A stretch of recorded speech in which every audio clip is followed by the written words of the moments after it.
मरीजों की संख्या बढ़कर 161 तक पहुंची है। आज एक ही दिन में राजस्थान में कोरोना के 28 मामले पॉजिटिव पाए गए हैं। दौसा में, उदयपुर में 3 केस हैं, दौसा में 1 केस है और इसके साथ ही साथ ईरान से भारत लाए गए लोगों में से 3 में कोरोना का संक्रमण पाया गया है।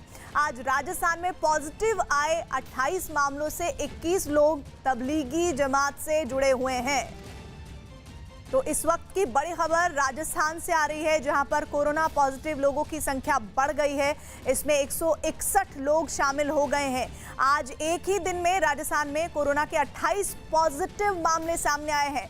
दौसा में 1, उदयपुर में 3 केस के साथ साथ ईरान से भारत लाए गए लोगों में से 3 में कोरोना का संक्रमण पाया गया है।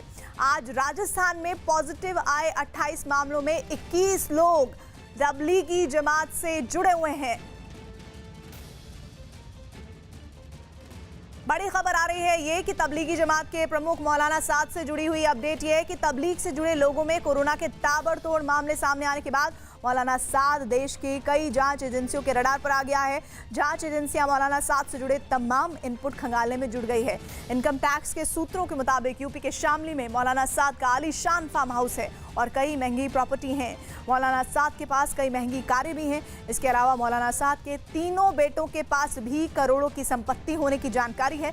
फिलहाल पुलिस, इनकम टैक्स और दूसरी एजेंसियां मौलाना साद की संपत्ति की जानकारी जुटाने में लगी है।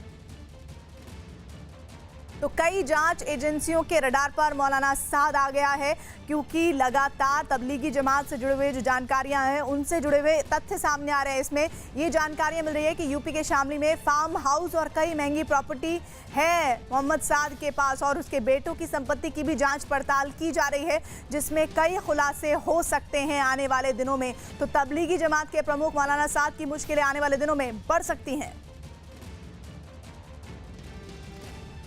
केजरीवाल सरकार ने दिल्ली पुलिस से उन अस्पतालों की सुरक्षा बढ़ाने की मांग की है जिनमें कोरोना के मरीजों का इलाज चल रहा है। साथ ही सभी क्वारंटीन सेंटर की सुरक्षा बढ़ाने की मांग भी की गई है। दिल्ली के स्वास्थ्य सचिव ने दिल्ली पुलिस कमिश्नर को चिट्ठी लिखकर पर्याप्त सुरक्षा बल की मांग की है। तो ये बहुत ज़रूरी इसलिए है क्योंकि बीते दिनों हमने देखा कि किस तरह से तबलीगी जमात के लोगों ने वहाँ मौजूद नर्सिंग स्टाफ, डॉक्टर और मौजूदा जो सपोर्ट सिस्टम है उनको प्रभावित करने की, उनके साथ बदसलूकी करने की कई कोशिशें की। इस तरह के कई मामले आए। कुछ ऐसे भी मरीज थे जिन्होंने इमारतों से छलांग लगाने की कोशिश की। ऐसे में पुलिस फोर्स की ज़्यादा तैनाती से बेहतर ये होगा कि वहाँ पर सुरक्षा चौकस होगी और अगर इस तरह का कोई बदसलूकी का घटनाक्रम होता है तो उसे जल्द रोका जा सकता है। देश में कोरोना वायरस से मरने वालों का आंकड़ा बढ़ता ही जा रहा है। गुजरात के वडोदरा में पंचमहाल जिले के एक शख्स की मौत की खबर सामने आ रही है।